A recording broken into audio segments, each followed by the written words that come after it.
कल जो सानिया हुआ जाफ़र एक्सप्रेस का, उसमें बहरहाल जो अब तक की इत्तलात हैं उसमें शहदा भी हैं, लेकिन 343 के करीब जो प्राइम मिनिस्टर ने थोड़ी देर पहले बताया बाजियाब लोग हो गए। तकरीबन 400 से ज़ायद लोग थे जो कि इस ट्रेन पर थे।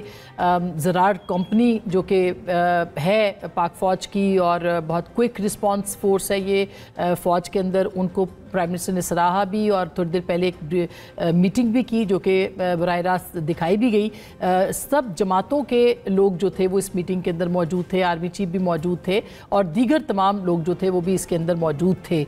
ये फैसले हुए हैं कि बलूचिस्तान के लिए बेहतर करना है, बलूचिस्तान में अमन व अमान, पाकिस्तान में अमन व अमान, इस मामले के ऊपर आगे बढ़ना है। इसके लिए कौमी यकजहती की ज़रूरत है जिसके ऊपर प्राइम मिनिस्टर ने बात की है।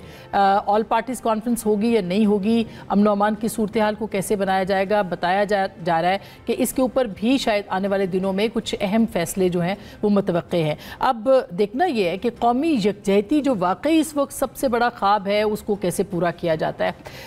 आज अलबत्ता एक अच्छी पेशरफ्त ये हुई है कि कौमी असम्बली के अंदर मुत्तफ़िक़ा करारदाद पास हुई है। अपोजिशन और हुकूमत ने मिल के जो दहशत गर्दी के ख़िलाफ़ और जो सानिया जाफ़र एक्सप्रेस है उसके ऊपर एक करारदाद जो है वो मंजूर की है, जिसका मतन यही है कि नेशनल एक्शन प्लान जो है उसका ये हाउस यानी ये ऐवान कौमी असम्बली का उस पर अमल दरामद का मुतालबा करता है। इसी तरह की बात बिलावल भुट्टो साहब ने की है कि नेशनल एक्शन प्लान 2 जो है वो बनाया जाए। पहला जो था वो नवाज शरीफ साहब ने बनाया था, अब भी उसकी ज़रूरत है। कुछ और बहुत अहम बातें बिलावल साहब ने की हैं कि बलूचिस्तान क्यों, बलूचिस्तान टारगेट क्यों है, बलूचिस्तान पे के पर हमला जो है उसका सबब क्या है। कुछ और तकारीर भी हुई, असद कैसे साहब ने, महमूद खान अचकज़ई साहब ने, इन सब लोगों ने तकारीर की हैं। ख्वाजा आसिफ साहब ने भी क्या कहा है, ज़रा सुनिएगा एक नज़र, फिर हम प्रोग्राम में आगे बढ़ते हैं।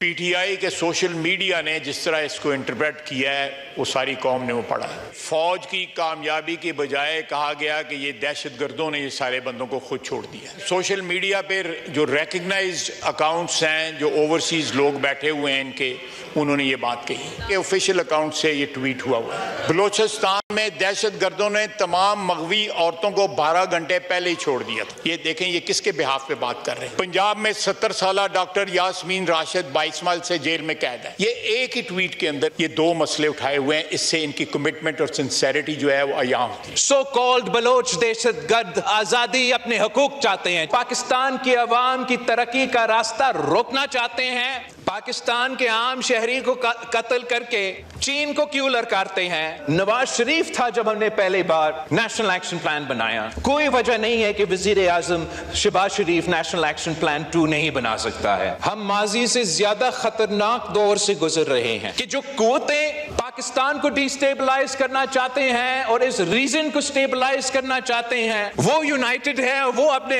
जो टारगेट है वो उसकी तरफ बढ़ते आ रहे हैं।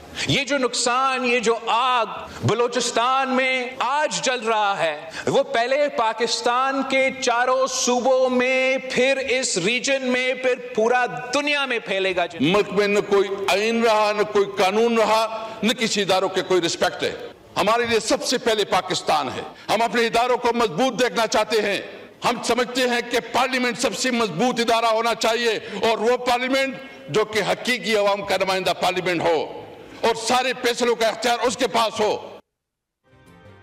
बहुत अहम जुमला था जो बिलावल साहब ने कहा कि ये दहशतगर्द जब हमला करते हैं तो ये चीन को क्यों ललकारते हैं। वो किस तरफ इशारा कर रहे हैं, किस किस्म की गेम है जो बलूचिस्तान में खेली जा रही है। याद रहे कि आज जो फॉरेन ऑफिस ने स्टेटमेंट दिया उसमें उन्होंने कहा कि इसके जो ताने बाने हैं वो रॉ के साथ मिलते हैं और अफ़गानिस्तान से कुछ कॉल्स भी ट्रेस हुई हैं। यही कल DGISPR ने भी कहा।